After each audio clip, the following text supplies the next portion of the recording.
New Hope TV, your encounter with God. ദൈവത്തിൻ്റെ വചനം hallelujah Hosea പ്രവാചകന്റെ പുസ്തകത്തിൽ നിന്ന് വായിക്കുമ്പോൾ ആദ്യത്തെ അധ്യായങ്ങൾ ആ ദൈവത്തിൻ്റെ ജനം എങ്ങനെ വ്യഭിചാരം ചെയ്ത് ദൈവത്തിൽ നിന്ന് അകന്നു പോയെന്നാണ്.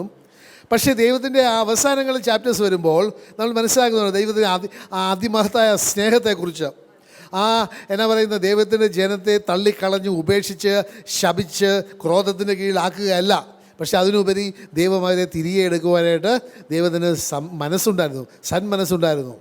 അതുപോലെ തന്നെയാണ് ഹോശേയ പ്രവാചകൻ്റെ ജീവിതകാലം തന്നെ നോക്കുമ്പോൾ ദൈവം ഹോശേയ പ്രവാചകനോടൊരു കൽപ്പന കൊടുക്കുകയാണ്, നീ പോയി ആ വ്യഭിചാരത്തിനുള്ള ആ പെണ്ണിനെ കെട്ടാനായിട്ട്. ഹല്ലേലൂയ, അവളെ കെട്ടണം. കാരണം അപ്പം ഹോശേയ പ്രവാചകൻ പോയിട്ട് ദൈവത്തിൻ്റെ ദൂതനുസരിച്ച് പോയി കെട്ടുകയും ആ പെണ്ണ് ആ കല്യാണം കഴിഞ്ഞിട്ട് നേർവഴിക്ക് നടക്കുക മാത്രമല്ല, ആ വിവാഹം കഴിഞ്ഞിട്ട് പിന്നെയും വ്യഭിചാരത്തിൽ തന്നെ മുഴുകിയിരിക്കുന്ന പെണ്ണാണ്. ഇതൊരു തരത്തിൽ നോക്കുകയാണെങ്കിൽ ദൈവത്തിൻ്റെ സഭയെ സൂചിപ്പിക്കുകയാണ്. എങ്ങനെ ദൈവം നമ്മളെ ഓരോരുത്തരെയും മണവാട്ടിയായിട്ട് തിരഞ്ഞെടുത്തതാണ്.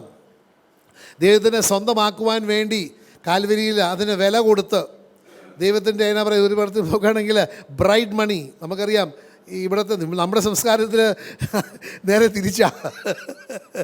പക്ഷേ യഹൂദ അവരെയൊക്കെ you have to pay bride money, ബ്രൈഡിന് വില കൊടുത്ത് വേണം വാങ്ങിക്കാനായിട്ട്. അതുപോലെ തന്നെ നമ്മളെ എന്നാ പറയുന്ന ഒരു വിവാഹം നിശ്ചയം ചെയ്തിട്ട് യേശുവിൻ്റെ തിരു രക്തം കൊടുത്തിട്ടാണ് നമ്മളെ പിശാചിൻ്റെ കയ്യിൽ നിന്ന് വീണ്ടെടുത്തത്. അത് നമ്മളോട് ഒരു വിശ്വസ്തത ജീവിതം നയിക്കാനാണ്.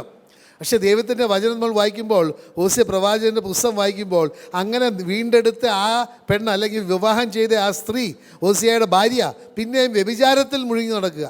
ഇന്ന് ദൈവത്തിൻ്റെ സഭ ഇത് തന്നെ ചെയ്യുന്നത്. ശാരീരിക വ്യഭിചാരമാണെന്നില്ല, പക്ഷേ ദൈവത്തിന് അതിലും കൂടുതൽ വെറുപ്പുള്ളത് ആത്മീയ വ്യഭിചാരമാണ്. അപ്പോൾ നമ്മൾ മനസ്സിലാക്കണം, ദൈവം ആ യോബിൻ്റെ പുസ്തകത്തിൽ 33-ാമത്തെ അധ്യായം 27-ാമത്തെ വചനത്തിൽ ഇങ്ങനെ പറയുകയാണ്. ഒന്ന് പെട്ടെന്ന് വായിക്കാവോ? യോബ് 33:27. ഇങ്ങനെ ഞാൻ ഇംഗ്ലീഷ് ഒന്ന് വായിക്കാം. Thus he looks at men and says, I have sinned and perverted what is right, and it did not profit me. He will redeem his soul from going down to the pit, and his life shall see the light. അവൻ എനിക്ക് പകരം ചെയ്തിട്ടില്ല, അല്ലേ? പകരം ചെയ്തിട്ടൊന്നല്ല, എനിക്കൊരു നേട്ടവും കിട്ടിയിട്ടിരുന്ന. Hello, it did not profit me anything എന്ന് പറയുന്നത്, അതുകൊണ്ട് ഞാൻ അങ്ങനെ ചെയ്തതുകൊണ്ട് എനിക്കൊരു നേട്ടവും കിട്ടിയിട്ടില്ല. ദൈവം പകരം ചെയ്യുന്ന ദൈവമല്ല. ദൈവം മനുഷ്യനെ പോലെ പകരം ചെയ്യാൻ നിൽക്കുന്നവനല്ല. ദൈവം ക്ഷമിക്കുന്ന ദൈവമാണ്. അതുകൊണ്ട് നമ്മളുടെ നേർവഴിയിൽ നിന്ന് മാറിപ്പോയി ദൈവത്തെ നിഷേധിച്ച് ജീവിക്കുമ്പോൾ ദൈവത്തിൻ്റെ വചനം പറയാണ്, ഞാൻ അങ്ങനെ ദൈവത്തിൽ നിന്ന് വചനം അകന്ന് ജീവിച്ച് എനിക്ക് അതുകൊണ്ട് ഒരു പ്രയോജനമുണ്ടായില്ല. അപ്പോൾ നമ്മൾ മനസ്സിലാക്കണം, നമ്മൾ ദൈവത്തെ നിഷേധിച്ച് ഈ ലോകത്തെ തേടി പോയിട്ടുണ്ടെങ്കിൽ താൽക്കാലികമായ ചില സുഖങ്ങളൊക്കെ അനുഭവിക്കാൻ പറ്റുമായിരിക്കും, പക്ഷേ ശാശ്വതമായ ഒരു നേട്ടവും ഉണ്ടാകുകയില്ല. അതുമാത്രമല്ല, ശാശ്വതമായിട്ട് നിനക്ക് നഷ്ടത്തിൻ്റെ മുകളിൽ നഷ്ടം മാത്രമേ ഉണ്ടാകുകയുള്ളൂ. ഹല്ലേലൂയ. അതുകൊണ്ടാണ് പറയുന്നത്, അവൻ എന്നെ വീണ്ടെടുക്കും, എൻ്റെ ആത്മാവിനെ, എൻ്റെ പ്രാണനെ അവൻ വീണ്ടെടുക്കും. അവൻ ആ കുഴിയിലേക്ക് എന്നെ പോകുവാൻ സമ്മതിച്ചില്ല. അതിന് പകരം എനിക്ക് ആ വെളിച്ചം അവൻ കാണിച്ചു തന്നു. വെളിച്ചമാകുന്ന ലോകത്തിൻ്റെ വെളിച്ചമാകുന്ന യേശു അവനെ തന്നെ വെളിപ്പെടുത്തി തന്നെന്ന ദൈവത്തിൻ്റെ വചനം. ഇത് യോബിൻ്റെ പുസ്തകത്തിൽ പറയുകയാണ്. അത് നമുക്കറിയാമല്ലോ, അവിടെ കൂട്ടുകാരൊക്കെ വന്നിട്ട് യോബിനെ കുറ്റം പറയുകയാണ്. അവർ തമ്മിലുള്ള ആ സംസാരത്തിൻ്റെ ഇടയിലുള്ളതാണ് ഇത്. അപ്പോൾ നമ്മൾ മനസ്സിലാക്കണം, ദൈവത്തെ സംബന്ധിച്ച് ആ ദൈവം ഒരിക്കലും നമ്മളെ ശിക്ഷിച്ച് നശിപ്പിക്കുവാനോ പകരം വീട്ടുവാനോ ഉള്ള ദൈവമല്ല.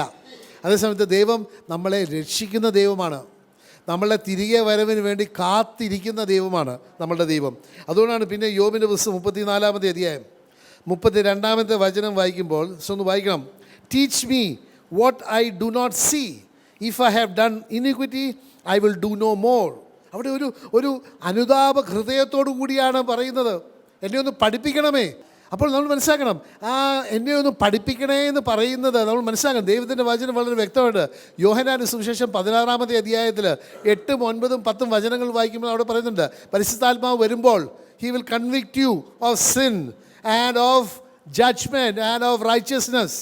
ഈ 3 കാര്യം, പാപത്തെക്കുറിച്ചും നീതിയെക്കുറിച്ചും വിധിയെക്കുറിച്ചും പരിശുദ്ധാത്മാവ് വന്നിട്ട് കൺവിക്റ്റ് ചെയ്യും, നമ്മളെ പഠിപ്പിക്കും, നമ്മളെ ഉപദേശിക്കും. അതുകൊണ്ടാണ് ഇവിടെ നമുക്ക് അങ്ങനെ ഒരു പരിശുദ്ധാത്മാവിനോട് ഒരു തുറവി ഉണ്ടെങ്കിൽ തീർച്ചയായിട്ടും ഇവിടെ പറഞ്ഞതുപോലെ എങ്ങനെയാണ് പറയുന്നത്, teach me what I do not see. എനിക്ക് കാണാൻ പറ്റാതെ പലപ്പോഴും നമ്മൾ പാപമെന്ന് പോലും നമ്മൾ മനസ്സിലാക്കുന്നില്ല. There are so many sins that we commit, which എന്നാ പറയുന്നത്, hidden sins, unknown sins which you don't even think is a sin.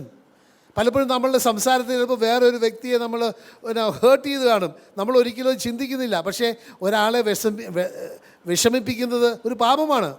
അപ്പോൾ നമ്മൾ മനസ്സിലാക്കണം, നമ്മളെപ്പോഴും പരിശുദ്ധാത്മാവിനോട് നമ്മളുടെ ഒരു പ്രാർത്ഥനയായിരിക്കണം, എന്നെ ഒന്ന് പഠിപ്പിച്ച് തരണം, എനിക്കൊന്ന് വെളിപ്പെടുത്തി തരണമേ എൻ്റെ പാപങ്ങളൊക്കെ, അല്ലെങ്കിൽ എൻ്റെ ജീവിതത്തിൽ ദൈവത്തിന് പ്രീതികരമല്ലാതെ ഞാൻ ചെയ്യുന്ന കാര്യങ്ങൾ എന്തൊക്കെയാണെന്ന് എനിക്കൊന്ന് വെളിപ്പെടുത്തി തരണമേ. അങ്ങനെയാണെങ്കിൽ യോഹന്നാന്റെ സുവിശേഷം 16-ാമത്തെ അധ്യായത്തിൽ പറയുന്ന പോലെ he will convict you of those sins. അങ്ങനെ കൺവിക്റ്റ് ചെയ്താൽ മാത്രമേ നമ്മൾക്ക് അടുത്ത വചനം പോലെ if I have done iniquity I will do no more. അങ്ങനെ നമ്മളുടെ കുറവുകളും തെറ്റുകളും പാപങ്ങളുമൊക്കെ ദൈവം നമുക്ക് വെളിപ്പെടുത്തി തന്നാൽ മാത്രമേ യഥാർത്ഥത്തിലൊരു പശ്ചാത്താപമുണ്ടെങ്കിൽ എനിക്കൊരു തീരുമാനം എടുക്കാൻ പറ്റുകയുള്ളൂ, ഇനി മുതൽ ഞാനത് ചെയ്യുകയില്ല. തീർച്ചയായിട്ടും അവിടെ ആ ഒരു തീരുമാനം എടുക്കുമ്പോൾ തന്നെ ദൈവം ക്ഷമിച്ചു കഴിഞ്ഞിരിക്കുക. അയുദ്മി, നീ ഒരു അച്ഛൻ്റെ അടുത്തും പോയി പറയേണ്ട, കുമ്പസാരിക്കേണ്ട ആവശ്യമില്ല. നിൻ്റെ ഹൃദയത്തിൽ നീ എപ്പോൾ നിൻ്റെ പാപം ചെയ്തത് നീ ഏറ്റുപറഞ്ഞ് ദൈവത്തോട് ക്ഷമ ചോദിക്കുമ്പോൾ, ഞാൻ ഇനി മുതൽ അത് ചെയ്യുകയില്ല, എൻ്റെ അജ്ഞത കാലങ്ങളിൽ ചെയ്തതാണ്, എനിക്ക് അറിവില്ലായിരുന്നപ്പോൾ ചെയ്തതാണ്, എന്നോട് ക്ഷമിക്കണമെന്ന് നിൻ്റെ ഹൃദയത്തിലൊന്ന് പറഞ്ഞാൽ മതി. സഹോദര സഹോദരി, യേശുവിനെ സംബന്ധിച്ച് ആ പാപം നിൻ്റെ കയ്യിൽ നിന്ന് മാറ്റിക്കളഞ്ഞു. It is removed once and for all. അയുദ്മി, ഹല്ലേലൂയ. അങ്ങനെ ദൈവം നമ്മളെ വേണ്ടി കാത്തു നിൽക്കുന്ന ഒരു ദൈവമാണ്. ഹല്ലേലൂയ. പിന്നെ അതുകൊണ്ടാണ് പിന്നെ എസെക്കിയേൽ പ്രവാചന പുസ്തകം 36-ാമത്തെ അധ്യായം 25-ാമത്തെ വചനം ഇങ്ങനെയാണ് പറയുന്നത്, Then I will sprinkle clean water on you and you shall be clean. I will cleanse you from all your filthiness and from all your idols. ഇത് ദൈവം ഒരു പ്രോ ആക്റ്റീവായിട്ട് ചെയ്യുന്ന കാര്യമാണ്. അതോ ദൈവത്തിന് എന്നെ നിങ്ങളെ സ്വന്തമാക്കണമെന്ന് വളരെ ഏറെ താല്പര്യം മാത്രമല്ല ആഗ്രഹമുണ്ട്. അതുകൊണ്ടാണ് ദൈവം പറഞ്ഞു, I will sprinkle you with clean water. അങ്ങനെ എനിക്ക് സ്വീകാര്യമായ ഒരു വ്യക്തിയായിട്ട് ഞാൻ നിന്നെ രൂപാന്തരപ്പെടുത്തിയെടുക്കും. നമുക്കറിയാം, ഈ വെള്ളമെന്ന് പറയുന്നത് വചനമാണ്. എഫീഷ്യൻസ് 5-ാമത്തെ അധ്യായം വളരെ വ്യക്തമായിട്ട് പറഞ്ഞു, ഹി വിൽ ക്ലീൻ യു, അല്ലേ, he cleanse you with the washing of the water by the word. അങ്ങനെ വചനത്താൽ ആ യേശു എന്നെ ശുദ്ധീകരിച്ചിട്ട് എന്നാ പറയുന്നത്, അങ്ങനെ ചെയ്ത് കഴിഞ്ഞിട്ട് എൻ്റെ മലിനത എല്ലാം മാറ്റി എന്നെ വിഗ്രഹങ്ങളിൽ നിന്നൊക്കെ ഞാൻ എന്നെ മാറ്റും. വിഗ്രഹത്തിനെ ആരാധിക്കുവാനും അല്ലെങ്കിൽ വിഗ്രഹത്തിൻ്റെ പുറകെ പോകുവാനുമുള്ള എൻ്റെ മനസ്സിലുള്ള ആ ഒരു താല്പര്യം ദൈവം എന്നേക്കുമായിട്ട് മാറ്റിക്കളയും. അതുകൊണ്ട് നമ്മൾ മനസ്സിലാക്കണം, ഇത് ദൈവം ചെയ്തിട്ടില്ലെങ്കിൽ മനുഷ്യൻ്റെ ഒരു തീരുമാനത്തിൻ്റെ അടിസ്ഥാനത്തിൽ ഇത് നടക്കുകയില്ല. കാരണം എന്താണ്, നമ്മൾ മനസ്സിലാക്കണം, ഇറ്റ് ഇസ് ഓൾ കണക്റ്റഡ്. ഇന്ന് വിഗ്രഹങ്ങൾ ആരാധിക്കരുത്. വിഗ്രഹങ്ങൾ എന്ന് പറയുന്നത് സഹോദര സഹോദരി, നിൻ്റെ ഹൃദയത്തിൽ യേശുവിനല്ലാതെ ആർക്കോ എന്തിനോ സ്ഥാനമുണ്ടോ അത് വിഗ്രഹമാണ്. ചിലപ്പം പള്ളികളിലുള്ള ചിലപ്പോൾ കൊത്തു വിഗ്രഹങ്ങളായിരിക്കാം, അല്ലെങ്കിൽ ധനമായിരിക്കാം, അല്ല നിൻ്റെ ചില എന്നാ പറയുന്നത് നിൻ്റേതായ സ്വാർത്ഥതയായിരിക്കാം, അല്ലെങ്കിൽ നിൻ്റേതായ ചില കഴിവുകളായിരിക്കാം. അങ്ങനെ നീ എന്താണ് യേശുവിനെ ആശ്രയിക്കാതെ നീ വേറെ എന്തിനാണ് ആശ്രയിക്കുന്നോ അതൊരു വിഗ്രഹമാണ്. അത് ദൈവം പറയുകയാണ്, ഞാൻ അതിൽ നിന്ന് നിൻ്റെ ആ ആശ്രയത്തിൽ നിന്ന് ഞാൻ നിന്നെ പൂർണ്ണമായിട്ട് മാറ്റിത്തരാം. ഞാൻ ആരാണെന്നുള്ള ഒരു വെളിപാട് ഞാൻ നിനക്ക് തരുമ്പോൾ നിനക്ക് പിന്നെ ഒരു കാര്യം മനസ്സിലാക്കാൻ പറ്റും, ഞാൻ ഇതിലൊന്നും ആശ്രയിക്കേണ്ട ആവശ്യമില്ല, ഞാൻ യേശുവിൽ ആശ്രയിച്ചാൽ മാത്രം മതി. ഞാൻ യേശുവിൽ ആശ്രയിച്ചിട്ടുണ്ടെങ്കിൽ എൻ്റെ യേശു എന്നെ കൈവിടുകയില്ല. എൻ്റെ ആവശ്യങ്ങൾ തക്ക സമയത്ത് തക്ക രീതിയിൽ ദൈവം എനിക്ക് തരുമെന്നുള്ള ഉറപ്പ് വരും. അപ്പോൾ നമ്മൾ പിന്നെ വേറെ മറ്റ് കാര്യങ്ങളിൽ ഒന്നും ആശ്രയിക്കുക ഇല്ല. ഹല്ലേലൂയ. അതുകൊണ്ടാണ് ദൈവം പറയുന്നത്, ഐ വിൽ സ്പ്രിങ്കിൾ. അങ്ങനെ ഈ വിഗ്രഹങ്ങളെക്കുറിച്ച് പറയുമ്പോൾ നമ്മൾ മനസ്സിലാക്കണം, പലപ്പോഴും വിഗ്രഹങ്ങൾ എന്ന് പറയും അവർ വിചാരിക്കുന്നത് കൊത്തി ഉണ്ടാക്കുന്നത്. തീർച്ചയായിട്ടും അത് വിഗ്രഹമാണ്. അതിന് മുമ്പിൽ നമസ്കരിക്കുന്നതോ അതിന് മുമ്പിൽ മാലയിടുന്നതോ മെഴുതിരി കത്തിക്കുന്നതോ അല്ലെങ്കിൽ നേർച്ച ഇടുന്നതോ ഒക്കെ വിഗ്രാരാധന തന്നെയാണ്. അതിനോട് പ്രാർത്ഥിക്കുന്ന വിഗ്രാരാധനയാണ്, അതിന് തൊട്ടുമുത്തുന്ന വിഗ്രാരാധനയാണ്. പക്ഷെ അത് മാത്രമല്ല, യേശുവിന് കൊടുക്കേണ്ട സ്ഥാനം നീ വേറെ എന്തിനു കൊടുത്തിട്ടുണ്ടെങ്കിലും അത് വിഗ്രാരാധനയാണ്. ദൈവം പറയുന്നത്, ഞാൻ നിന്നെ അതിൽ നിന്നൊക്കെ മാറ്റാം, കാരണം ഞാൻ എന്നെ തന്നെ നിനക്ക് വെളിപ്പെടുത്തി തരാം. അത് വേണമെന്നുണ്ടെങ്കിൽ ഞാൻ നേരത്തെ പറഞ്ഞതുപോലെ നമ്മുടെ ഹൃദയത്തിലൊരു ആഗ്രഹം വേണം. എനിക്ക് എൻ്റെ യേശുവിനുമായിട്ട് ഒരു സ്നേഹബന്ധം എനിക്കുണ്ടാകണം. ആ യേശു ആരാണെന്ന് ഉള്ള ഒരു വെളിപാട് എനിക്ക് വേണം. അങ്ങനെ പറയുമ്പോൾ തീർച്ചയായിട്ടും ദൈവത്തിൻ്റെ ആത്മാവ് എല്ലാ മേഖലയിലും, ദൈവത്തിന് പ്രീതികരമല്ലാത്ത എല്ലാ മേഖലയിലും പാപത്തെക്കുറിച്ച് നമ്മളെ കൺവിക്റ്റ് ചെയ്യും. ഹല്ലേലൂയ. സിസ്റ്റർ, കൺവിക്റ്റിന് ഉള്ള വേർഡ് എന്താ മലയാളത്തിൽ? ബോധ്യപ്പെടുത്തും. അവിടെ വചനത്തിൽ എങ്ങനെ സിസ്റ്ററെ? യോഹന്നാൻ 16:8. അതുകൊണ്ട് അങ്ങനെ ദൈവം നമുക്ക് ഒരു കുറ്റബോധമല്ല കേട്ടോ, പാപബോധം ദൈവം തരും. ആ ചെയ്തത് പാപമാണ്, പാപത്തെക്കുറിച്ചുള്ള ഒരു ജ്ഞാനം എന്ന് പറഞ്ഞാൽ ഇറ്റ് ഈസ് എ സിൻ എന്നുള്ളത്. ബോധ്യം, പാപത്തെക്കുറിച്ചുള്ള ബോധ്യം ദൈവം നമ്മൾക്ക് തരും. അതുകൊണ്ടാണ് പിന്നെയും ഹോസിയ പ്രവാചന ദിവസം 14:3 പറയുന്നത്, Assyria shall not save us, we will not ride on horses, nor will we say any more to the work of our hands, you are our own gods, for in you the fatherless finds mercy. നമ്മൾ കഴിഞ്ഞ ആഴ്ച വായിച്ചതാണെങ്കിലും ഈ ആശയം മനസ്സിലാകാനായിട്ട് നമ്മൾ ഒരിക്കൽ ആ പാപബോധത്തെക്കുറിച്ച് ദൈവം നമ്മളെ കൺവിക്റ്റ് ചെയ്ത് കഴിയുമ്പോൾ നമുക്ക് പറയാൻ പറ്റും, ഇനി മുതൽ ഞാൻ അസേറിയയിലല്ല, അസേറിയ എന്ന് പറഞ്ഞാൽ ലോകത്തിലല്ല ഞാൻ ആശ്രയിക്കുന്നത്, അല്ലെങ്കിൽ ഇനി മുതൽ ഞാൻ കുതിരപ്പുറത്തോ രഥങ്ങളിലല്ല ആശ്രയിക്കുന്നത് വെച്ചാൽ ലോകത്തിൻ്റെ സംവിധാനങ്ങളിലല്ല ഞാൻ ഇനി ആശ്രയിക്കാൻ പോകുന്നത്. ഞാൻ ഇനി പറയും എൻ്റെ കൈപ്പണികൾ, ഒന്നെങ്കിൽ എൻ്റെ പ്രവൃത്തിയായിരിക്കാം, അല്ലെങ്കിൽ ഞാൻ ഉണ്ടാക്കിയ വിഗ്രഹമായിരിക്കാം, അതൊന്നുമല്ല എൻ്റെ ദൈവം എന്ന് ഞാൻ പറയും. അങ്ങനെയാകുമ്പോൾ ഒരു കാര്യം മനസ്സിലാക്കണം, ഞാൻ നേരത്തെ ആശ്രയിച്ചിരുന്ന, നമുക്കറിയാം യോഹന്നാൻ 8:44 പറയുന്നുണ്ടല്ലേ ഒരു പിതാവിനെ കുറിച്ച്. ഒരു പിതാവിനെ കുറിച്ച്, പിശാച് ഒരു പിതാവാണ്. അപ്പം ഞാൻ വിഗ്രഹാരാധനയിൽ മുഴുങ്ങിയിരിക്കുമ്പോൾ എൻ്റെ പിതാവ് പിശാചാ. ആയുധി ശ്രദ്ധിച്ച് കേൾക്കണം. എന്നിട്ട് ഞാൻ ഇതെല്ലാം വേണ്ട എന്ന് വയ്ക്കുമ്പോൾ എനിക്ക് പിതാവില്ലാതെ ആവും. അപ്പോൾ അതുകൊണ്ട് അദ്ദേഹം പറയുന്നത്, for in you the fatherless finds mercy. പിതാവില്ലാത്തവൻ നിന്നിൽ കരുണ കാണും. ആ ബന്ധം വന്നു കഴിയുമ്പോൾ റോമർക്കുള്ള ലേഖനം 8-ാമത്തെ അധ്യായം 15-ാമത്തെ വചനത്തിൽ അവിടെ പറയുന്നുണ്ട്, നമ്മൾക്കെന്താണ് ദൈവം തന്നിരിക്കുന്നത്? പുത്രസ്വീകാര്യത്തിൻ്റെ ആത്മാവാണ്. ആ ആത്മാവ് വഴി ഞാൻ അബ്ബാ പിതാവേ, എൻ്റെ പുതിയ പിതാവിനെ, എൻ്റെ ആത്മീയ പിതാവിനെ ഞാൻ അറിയും. ആ ജ്ഞാനം, അടുത്ത വചനം 16-ാമത്തെ വചനം പറയുന്നുണ്ട്, റോമൻസ് 8:16 പറയുന്നുണ്ട്, അത് പരിശുദ്ധാത്മാവ് നമ്മളുടെ ആത്മാവിനോട് വെളിപ്പെടുത്തി തന്നാണ് നമ്മൾ ദൈവത്തിൻ്റെ മക്കളാണെന്ന്. അപ്പോൾ അങ്ങനെ ലോകത്തിൻ്റെ പിതാവിനെ നഷ്ടപ്പെടുമ്പോൾ സ്വർഗത്തിലെ ഒരു പിതാവ് നമ്മുടെ ജീവിതത്തിലേക്ക് കടന്നു വരും. അതാ പറയുന്നത്, he will have mercy on the fatherless. Hallelujah. പിന്നെ അപ്പോസ്തല പ്രവർത്തനം 19-ാമത്തെ അധ്യായം 18-ാമത്തെ വചനം ഇങ്ങനെയാണ് പറയുന്നത്, and many who had believed came confessing and telling their deeds.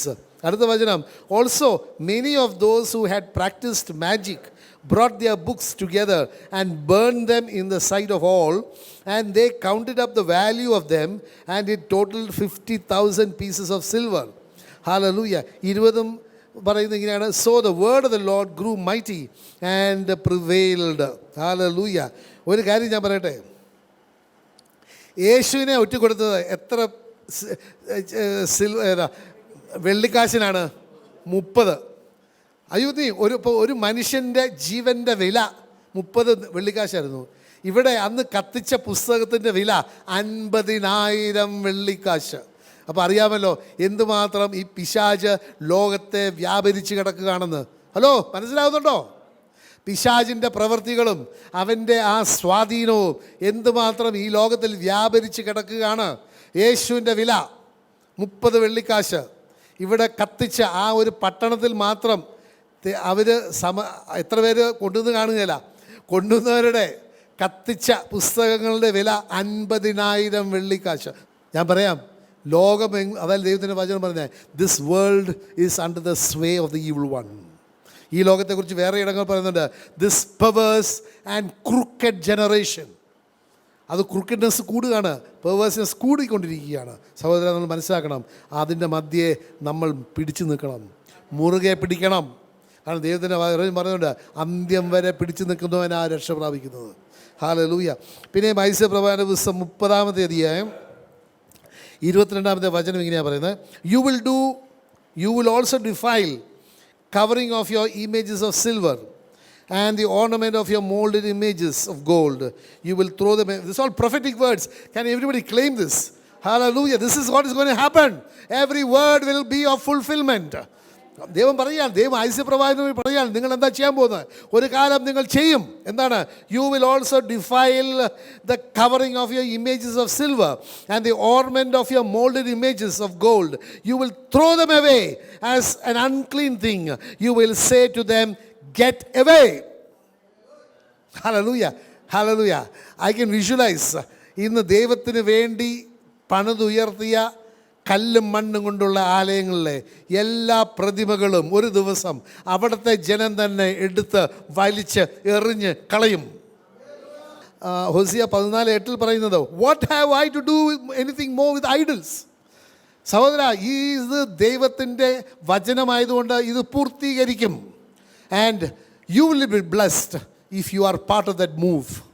I am telling you, നിങ്ങൾ ആ ദൈവത്തിൻ്റെ ആ പ്രവചന വചനത്തിൻ്റെ പൂർത്തീകരണത്തിൻ്റെ ഒരു ഭാഗമാണെങ്കിൽ നിങ്ങൾ അനുഗ്രഹിക്കപ്പെട്ടവരാകും. ഹല്ലേലൂയ എന്ന് നിങ്ങൾ സത്യമറിഞ്ഞ് ആ ദൈവത്തിൻ്റെ ആലയമാണ് ഇവിടെ നമ്മൾ കാണുന്ന എല്ലാ ആലയങ്ങളും, അതിനകത്ത് ദൈവത്തിൻ്റെ സാന്നിധ്യമില്ല എങ്കിലും ദൈവത്തിൻ്റെ തൈതിങ് കൊണ്ടുണ്ടാക്കിയിരിക്കുന്ന സ്ഥലമാണ്. അത് ദൈവത്തിൻ്റെ സ്വന്തം കെട്ടിടങ്ങളാണ്. ഹലോ, അവിടെ സാത്താൻ കയ്യേറ്റം ചെയ്തിരിക്കുന്ന സ്ഥലങ്ങളാണ്. അവിടെയുള്ള വിഗ്രഹങ്ങളൊക്കെ ഒരു ദിവസം ദൈവത്തിൻ്റെ ആത്മാവിനാൽ നിങ്ങൾക്ക് ഒരു ജ്ഞാനം തന്ന് നിങ്ങളെ കൊണ്ട് തന്നെ അത് നശിപ്പിച്ച് കളയും. ഹല്ലേലൂയ. അതുകൊണ്ടാണ് നമുക്കറിയാം, ദൈവത്തെ സ്വന്തമാക്കണമെന്നുണ്ടെങ്കിൽ കുറേ ഗെറ്റ് ഔട്ടൊക്കെ അടിക്കണം. എത്ര പേര് സമ്മതമാണ് ഗെറ്റ് ഔട്ട് അടിക്കാൻ? ഹല്ലേലൂയ. നമുക്ക് 1-2 കാര്യങ്ങൾ ഗെറ്റ് ഔട്ട് നോക്കാം. ഉൽപ്പത്തി പുസ്തകം 12-ാം തീയതി 1-ാമത്തെ വചനം വായിക്കേ. എബ്രഹാം ഒരു ഗെറ്റ് ഔട്ട് ചെയ്തു. നിനക്ക് ഗെറ്റ് ഔട്ട് ചെയ്യാതെ നിനക്ക് രക്ഷ പ്രാപിക്കാൻ പറ്റില്ല. കത്തുന്ന കപ്പൽ അവിടെ നിന്ന് ചാടിയാലേ നീ രക്ഷപ്പെടുകയുള്ളൂ. Hello, now the Lord had said to Abraham, get out of your country, from your family and from your father's house to a land that I will show you. ദൈവം അവനോട് പറഞ്ഞില്ല, ഒന്ന് ഇറങ്ങടാ പ്ലീസ്, ഒന്ന് ഇറങ്ങടാ കുട്ടാ എന്നല്ല പറഞ്ഞത്, ഇറങ്ങടാന്നാ പറഞ്ഞേ ഇവിടുന്ന്. ഹല്ലേലൂയ. ആജ്ഞാപിച്ചു അല്ല, കൽപ്പിച്ചു. ആജ്ഞാപിച്ചു കൽപ്പിച്ചു ഒന്നാണോ? എൻ്റെ മലയാളത്തിൽ കൽപ്പിച്ചു ഇസ് മോ sounds A little more powerful. Okay, വേറൊരാൾ, ഇത് ദൈവം ഗെറ്റ് ഔട്ട് പറഞ്ഞു, വേറൊരു വ്യക്തി സ്വന്തം ഗെറ്റ് ഔട്ട് പറഞ്ഞു. ഫിലിപ്പിയർക്കുള്ള 3-ാമത്തെ അധ്യായം 8-ാമത്തെ വചനം. പൗലോസ് അവൻ നേരെ വളരെ ശ്രേഷ്ഠമായിട്ട് പിടിച്ചിരുന്ന അവൻ്റെ ഹൃദയത്തെ എന്നാ പറയുന്നത്, ഒരുമാതിരി എന്നാ പറയുന്നത്, അവൻ്റെ ഹൃദയത്തെ ആസ്വദിച്ച് അതിൻ്റെ ഹൃദയത്തെ ഒരുമാതിരി വാസ് ക്യാപ്റ്റിവേറ്റഡ്. എന്താണ്? ലോകത്തിലെ സ്ഥാനങ്ങളും മാനങ്ങളും സ്വത്തും കഴിവുകളും എല്ലാം അവനെ അങ്ങ് പൊക്കി വലിയ കാര്യമായിട്ട് വെച്ചിരുന്ന അവൻ്റെ ഹൃദയത്തിലുണ്ടായിരുന്ന ആ സ്നേഹത്തെ അവൻ പറഞ്ഞു ഗെറ്റ് ഔട്ട്. ഉച്ഛിഷ്ടമായിട്ട് കണക്കാക്കാൻ തീരുമാനിച്ചു. അപ്പോൾ അവൻ ശ്രേഷ്ഠമായി കരുതിയിരുന്ന കാര്യങ്ങൾ അവൻ അതിനെ ഗെറ്റ് ഔട്ട് അടിച്ചു. ഇവിടെ അതുപോലെ എത്ര പേര് ഗെറ്റ് ഔട്ട് അടിക്കാൻ തയ്യാറാണ്? സഹോദര, നീ ഗെറ്റ് ഔട്ട്, ഇതിൻ്റെ ഉള്ളിലുള്ളതിനോട് ഗെറ്റ് ഔട്ട് പറഞ്ഞിട്ടില്ലെങ്കിൽ യേശുവിനെ ഗെറ്റ് ഇൻ പറ്റില്ല കേട്ടോ. Hello, God will not be able to get into your life unless you get out to the things of the world. ഇതിലൊരു സംശയവുമില്ല. വെളിച്ചത്തിനും ഇരുട്ടിനും ഒരുമിച്ച് പാർക്കാൻ പറ്റുകയില്ല. ഹല്ലേലൂയ.